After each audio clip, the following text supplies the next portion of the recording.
Are you learning CSS Basics for Beginners and want to know all about CSS image styling, what it is and how it's done, and to use it in real-world projects? If so, you're in the right place.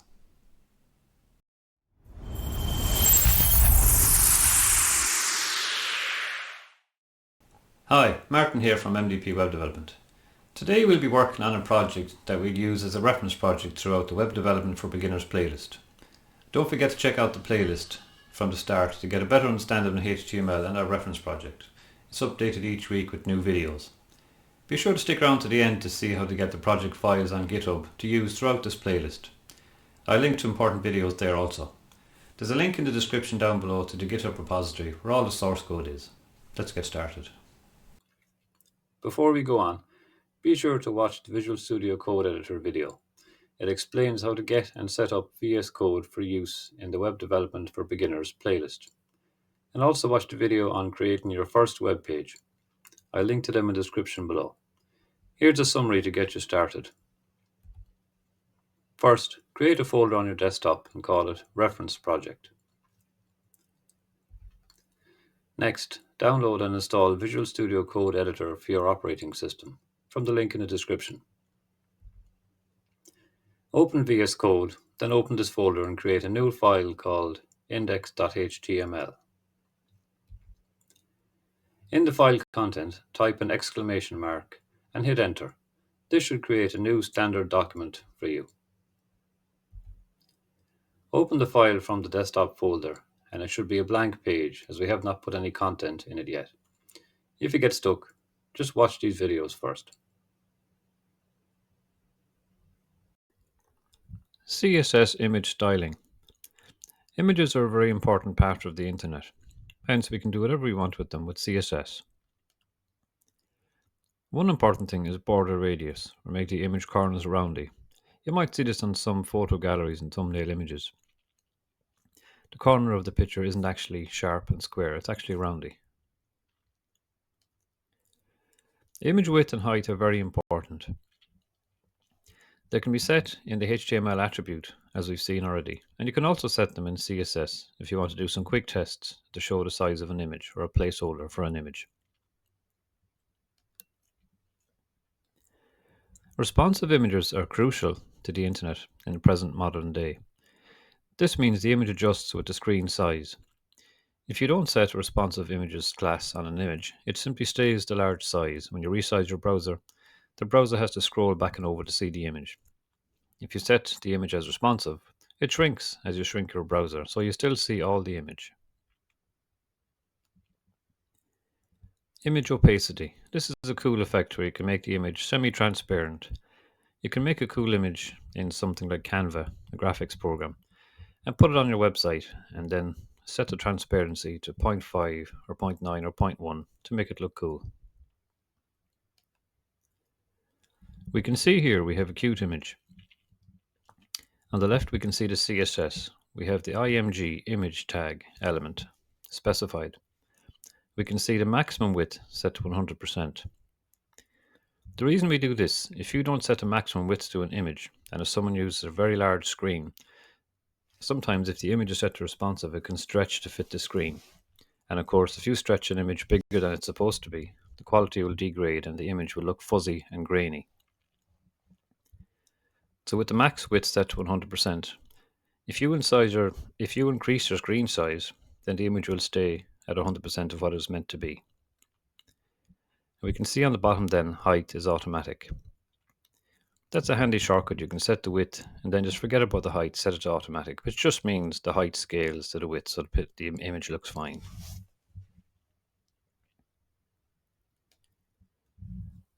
We can see here the border radius is set to 40 pixels. So as we mentioned earlier, we can see the corners aren't roundy anymore. If you change this to 10 pixels, it will just be a small little edge on the image. If you set this to 100 pixels, there will be a bigger roundy corner on it. And opacity here for the image is set to 0.5. It just means the image is 0.5 transparent. Hi, before we move on, please don't forget to like, share, comment and subscribe so you don't miss out on any upcoming videos. Thank you. So now we're going to open Visual Studio Code and our project and a browser window on the right to preview our project. It's going to go to our desktop and double click on Visual Studio Code. Then we're going to go to the Explorer view and open folder. And mine is on the desktop, so I'm going to go Desktop, Reference Project, select Folder. And here we can see we have our HTML file. If we open the browser view, we can see the reference project folder and the index.html file we created. Now to see the browser window on the right, if you have the live server extension installed, you'll see Go Live button down here on the bottom. And if you haven't, you just have to go out to your desktop, open the folder, and click on the index.html file. So once you've clicked on that file, we're just going to click this Go Live button here. And that'll start up a new browser server window for us. So a handy shortcut for Windows to put something on the left and right is to press the Windows key and then right or left arrow and release the Windows key. Then select the one you want on the left or right. So I'll close this panel. So another handy shortcut for Windows is the zoom key. If you press CTRL, then the plus to zoom in and negative to zoom out. So we can see here we have our Windows browser on the right. So the only difference if we had to open this manually on the desktop and click on the file is if we make changes on the left in our code editor, you would have to click refresh on the right to see it.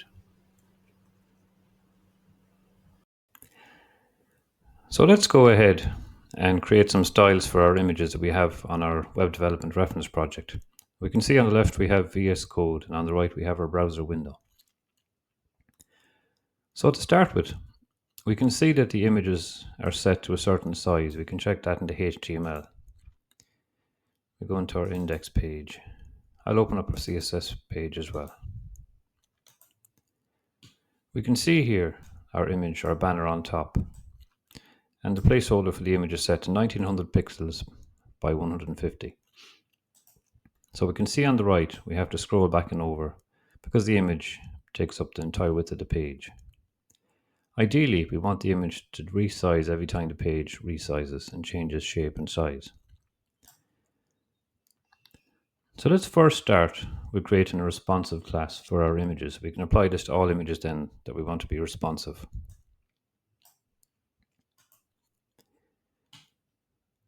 So in our CSS, we can see here we have main CSS, link styling, colors, and reusable classes. These are going to be reusable classes we can put on any image we want. So we'll go down to the end of reusable classes. And we'll name this class img for image, hyphen, and then responsive.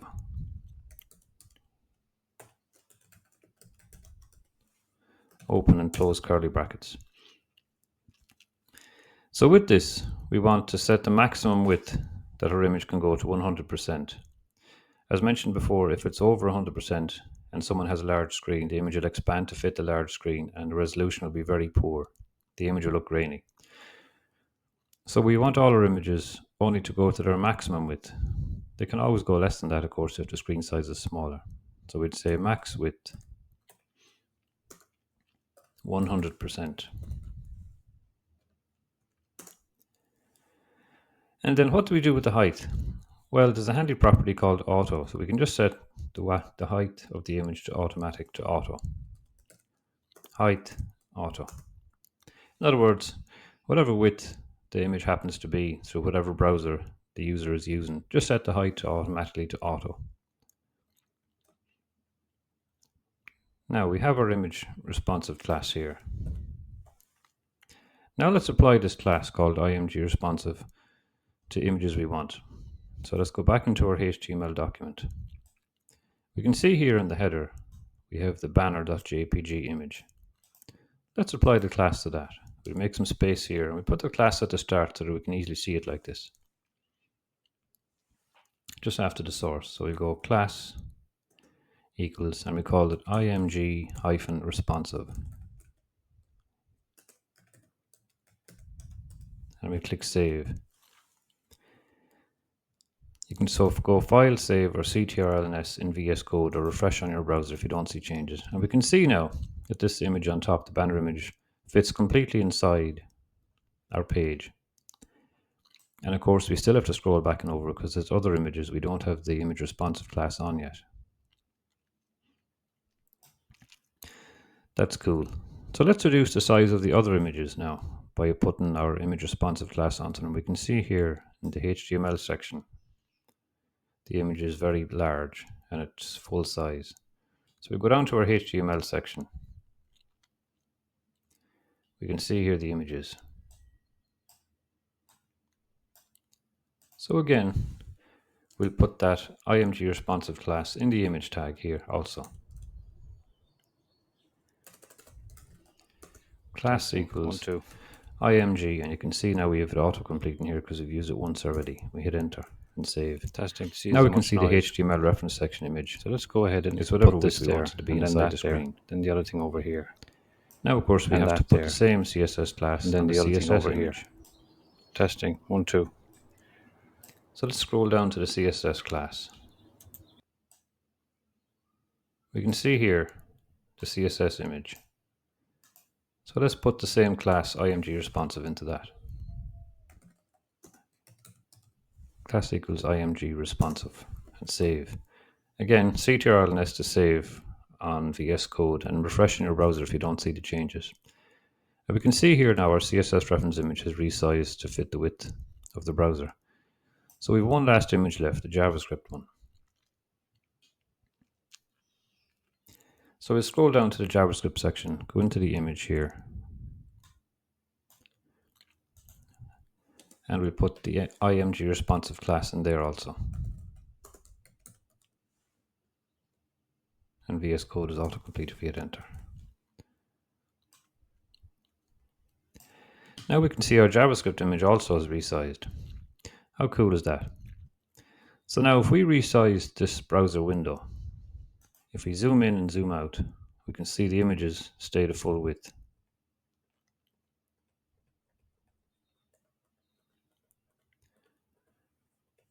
Likewise, if we make our browser window bigger, we can see here that it actually goes to full width as well. So there's no more scroll bar on the bottom having to scroll left and right because our images are set to a certain large size. That's cool. So to get it back on the right or left, just press the Windows key on Windows, keep it pressed, and then left or right arrow. So now let's go ahead and add some cool styles to our images. So like we done here, we created a reusable class called img responsive, which handles the responsiveness of our images. Now let's create another reusable class for styling our images. Let's just give them a border radius to make the corners slightly roundy. And we'll bring the opacity down to maybe 0.5 to make them look slightly transparent and not as sharp and colorful. So for this class, we're going to go dot to signify class, img to signify that we're doing something with images. We know what it is when we look at it. Hyphen, and we'll just put style, img hyphen style. So the one above is img responsive, and this one's going to be img style. So now let's type in border, and we can see here we can select border radius. And let's just type in 1 EM. Again, EM is the default text size in the document that we're using, which is 16 pixels. And it's handy, you can always change the default text size and everything else scales also. So border radius set to 1 EM. That should give around the edge to all our corners, as border radius means the radius in the circle of whatever size you're setting it here. It'll put that round the edge on the borders, on the edges. And now let's go ahead and set opacity to 0.5. So we type in opacity. We can see here it autocompletes. And we'll just type in 0.5. So the image will be 50% opaque. Now, let's apply this class, our reusable class called img style, to one of our images and see what it does. So let's go back up to the top and we go here to the header section and we can see our banner image. So we have the class here. So after img responsive, which we just created, we'll make a space And now we'll put in our newly created reusable class img style and click Ctrl and S for save and refresh on your browser if you don't see the changes. Now we can see here up on top that our image has now got roundy borders, and also we can see the opacity has gone down to 0.5. So let's just play with this then before we put it on the rest of them. If we put a really large border radius, the corners will go really roundy. So let's change this here in our img style class to 10 em and save. We can see now the borders are completely roundy. Or if we set it to a very small amount, I would say 0.1 em. We can see we can't really see any change there. It's too tiny of an amount. Let's set to 0.3 em. We can see a small change there in the images now. Let's just have a look here. So it looks best with the border radius set to about 0.5. Now for the opacity, that's 0.5. Let's set it to 0.1 and see what happens. We can barely see the image. So as you probably guessed, if we set opacity to 0, it should be completely transparent. And it is, our image disappears. And if we set it to 1, opacity should be 100%. We can actually see the full image. So we just put it back to 0.5, 50% opaque. Now let's go ahead and apply this style, our reusable image style, img-style, to the rest of the images and see how they look. So again, we go back to our HTML document. We're going to scroll down till we find the HTML image, the class we've created already.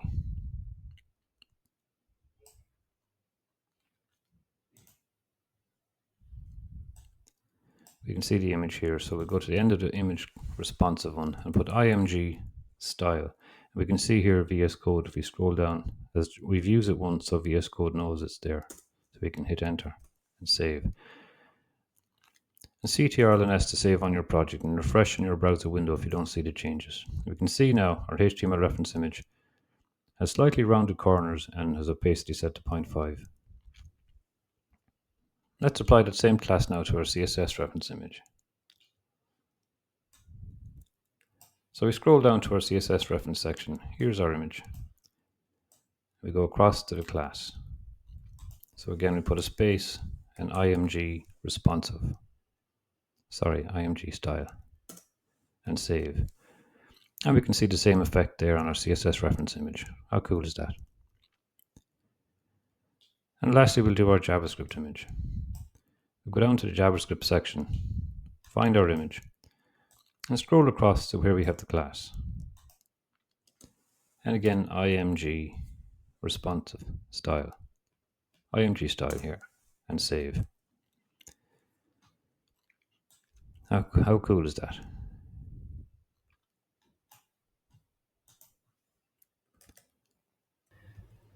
So to get the files used in this example, the HTML reference project, just go to the GitHub link that's down in the description of this video. You can have a look at it here. So a GitHub repository is just a location on the internet hosted by a company called Git that most developers like to share or store their code in, either for their own use or to share with other developers. The repository on GitHub is just a folder used to store code or files, etc. Let's have a look at each folder. So when we're in the repository here, you can see the name of the repository there, actions along the top. You can see the main folder here, and there's a README file too. So if you want, you can just click onto the folders and see what's inside them and download the code from there. But to get all the code, you're going to go over here to the code button. We're going to click and download zip file. Once that's downloaded, go into your downloads folder. Then we need to extract it. So we're going to Windows, you're going to right click and extract all.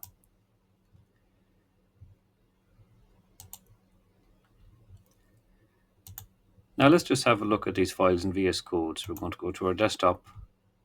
We're going to open up Visual Studio Code. And now we're going to open the folder that we just extracted. Open folder on the left. And we're going to go to Downloads. And here we are. And you can see here on the Explorer view on the left, there's the folder we can click to expand. And here's the reference project folder. And here's the HTML file, so we'll click on that, and there's the code. You can use this for reference or to rebuild your project if something goes wrong. Hi, I hope you found this video helpful. If so, please like, share, comment and subscribe so you don't miss out on any upcoming videos in the Web Development for Beginners playlist. See you next time.